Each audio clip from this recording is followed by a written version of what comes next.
Martin குழுமம் மற்றும் mega foundation இணைந்து மர வளர்ப்பு மற்றும் மழைநீர் சேமிப்பு திட்டத்தின் இதன் மூலம் நாராயண காவேரி கால்வாய் சீரமைப்பு பொதுமக்களின் பயன்பாட்டிற்கு இன்று அர்ப்பணிக்கின்றோம்.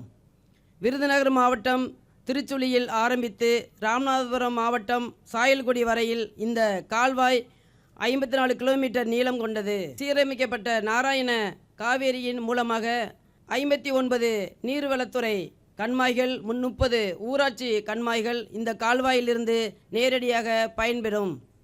அதாவது நேரடியாக 200 கிராமங்கள் இதன் வாயிலாக 450 கிராமங்களும் பயனடையும். இந்த பணியை சாத்தியமாக்கிய மார்ட்டின் குழுமத்திற்கு மெகா ஃபவுண்டேஷனுக்கும் இந்த திட்டத்தின் உழைத்த பொறியாளர்கள், தொழிலாளர்கள் மற்றும் அனைத்து ஆதரவாளர்கள், கிராமத்து மக்கள் எனது மனமார்ந்த நன்றிகளை தெரிவித்துக் கொள்கிறேன். பொதுமக்களின் குடிநீர் தேவைக்காக விவசாயம் மற்றும் சுற்றுச்சூழலை பாதுகாக்கவும் நீர் ஆதாரம் விளங்கும் ஆறு, குளம், குட்டை ஆகியவற்றை தூர்வாரும் பணிகளை தொடர்ந்து செய்து கொண்டு வருகிறது எங்களது மார்ட்டின் நிறுவனம். கோவை மாவட்டத்தில் கௌசிகா நதி சீரமைப்பு பணிக்காக 50 லட்சம் ரூபாய் நிதியை எங்களது மார்ட்டின் குழுமம் சார்பாக வழங்கியிருக்கிறோம்.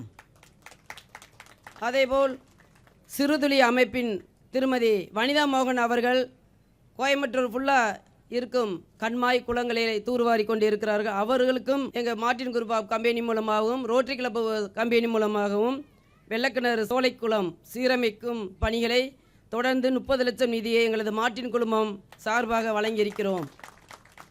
பூஜை போடுறதுக்கு நான் முத வந்தேன்னா ராமநாதபுரம் மாவட்டத்துக்கு வரும்போது என்னுடைய சன் ஜோசால்ஸ் மார்ட்டின் தான் அனுப்பினார்கள்.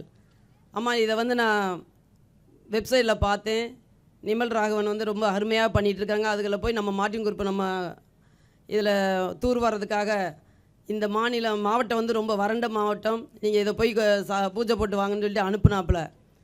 வரும்போது நான் கூட யதார்த்தமாக வந்தேன். ஆனால் அந்த தொடக்க விழாவுக்கு வரும்போதே ஒரு ஐயா அவர்கள் என்கிட்ட சொன்னாங்க, ஐயா மகராசிம்மா நீங்கள் இந்த மாதிரி தூர் வரது நாங்கள் ஒரு கண்மாய் தூர் வாரினா கூட 22 கிராமங்கள் பயன்பெறும், விவசாயம் விளையும் அப்படின்னு சொல்லி இப்போ சொல்லும்போது எனக்கு ரொம்ப மகிழ்ச்சியாக இருந்தது. அதை போய் என்னுடைய சன்னுக்கிட்ட சொன்னேன்.